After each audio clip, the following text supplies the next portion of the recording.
So the sheriff's office last night received a call from parents of a 16-year-old female stating that they wanted to speak with deputies in reference to a possible sexual incident of a sexual nature involving their 16-year-old daughter and a current teacher of hers at a local school.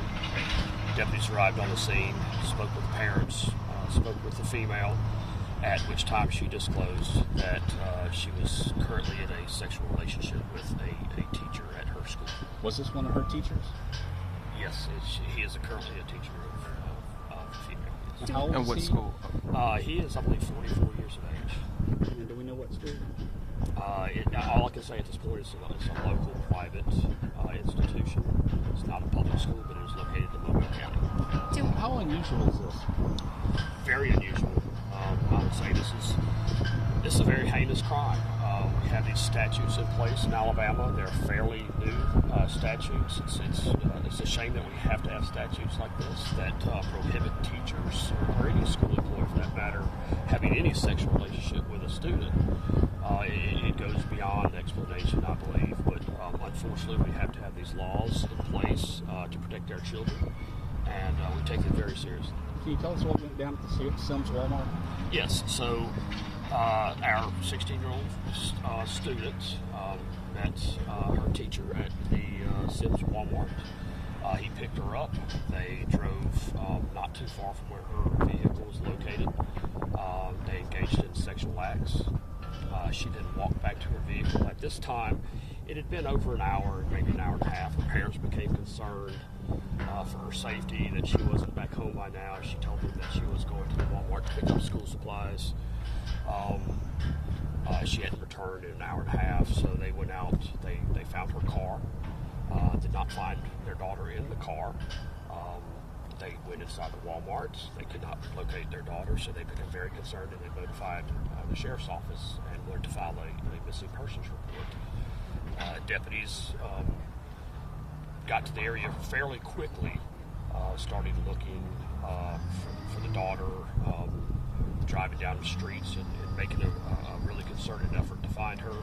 One of the deputies did find her walking down Moffett Road, picked her up, brought her back to the Walmart, at which time she did disclose that she was having a sexual relationship with her teacher. Do we know if this was the first rendezvous, or has this been going on for a while? It's not the first encounter between the two.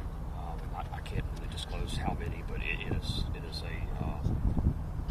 not the first, I would say. Was the Walmart the usual meeting place for them? No, this was the first time that they had met at this location. Yes.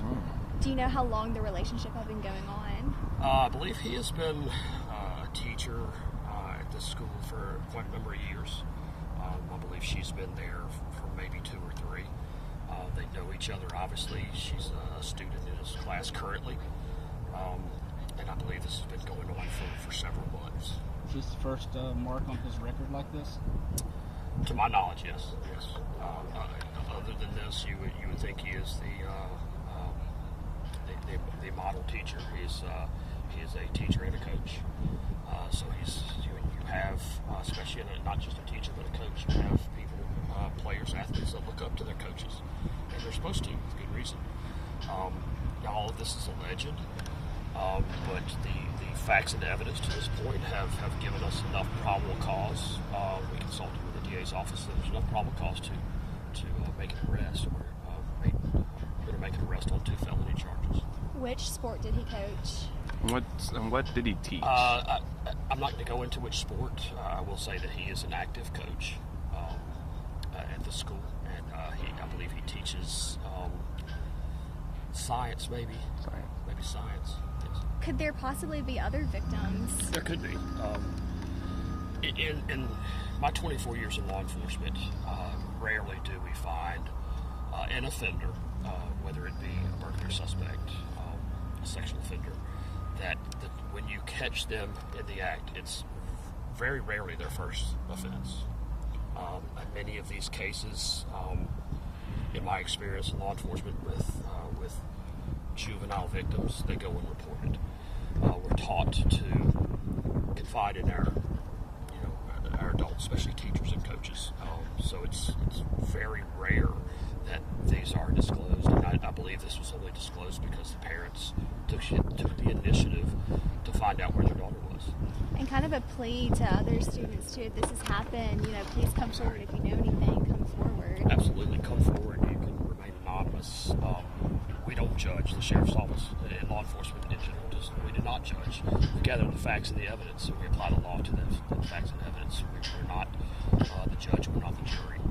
But I will say that we take these accusations, these crimes, very seriously, and we will hold, especially adults, accountable for their actions against our youth. What kind of charges is he looking at? So he's looking at 2 felony charges. One is a school employee engaging in sexual acts or sexual intercourse with a student under the age of 19. That is a Class B felony. And the other charge is a school employee engaging in sexual contact with a student under the age of 19, which is a Class C felony. If he is convicted, what do those sentences look like? A Class B felony is a very serious charge. You're looking at between 10 and 20 years on each charge, potentially. You also look at the suspect's criminal history. I don't believe he has a criminal history, but that doesn't negate the fact that this is a very serious, heinous crime if it's proven that he did indeed perpetrate this. And for the suspect coming up, bond hearing, do we know if that's coming up soon? A bond hearing will be tomorrow, yes.